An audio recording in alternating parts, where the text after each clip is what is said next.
What is test anxiety, and how can I overcome this? It's normal for people to get nervous prior to a test or a quiz or a big exam.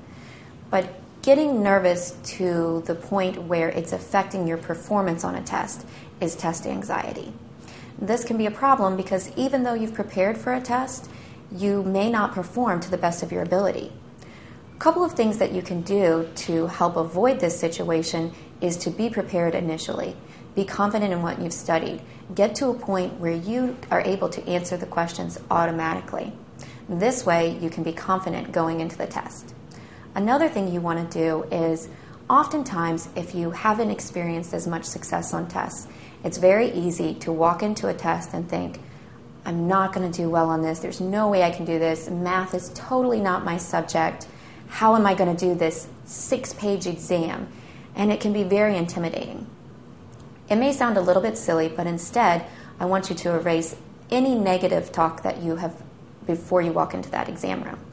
Once you sit down, I want you to think to yourself, have some sort of affirmation that you can say.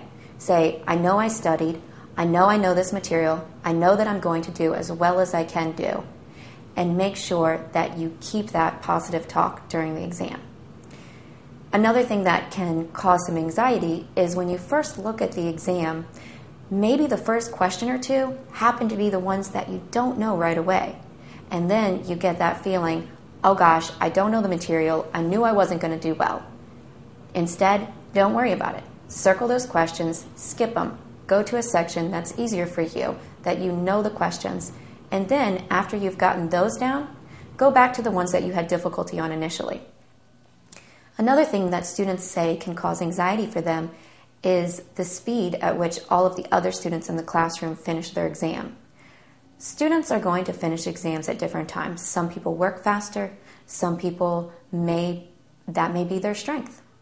But you need to make sure that you're blocking out all of the things that are going on around you. So sometimes when a student maybe has already taken their paper up 30 minutes into the exam and you're starting to think, oh my goodness, I've only answered 10 questions, and you're starting to get that panic feeling, try to zone them out. If that is the case, you may want to try to see if on exam day, maybe you can position your desk somewhere where you're not in a high traffic area. That way you don't have a lot of other students walking past your desk to turn in papers, use the restroom, or do whatever it is that they're doing after they've finished. Maybe you could try sitting in a back corner or somewhere where you're going to be a little bit more excluded.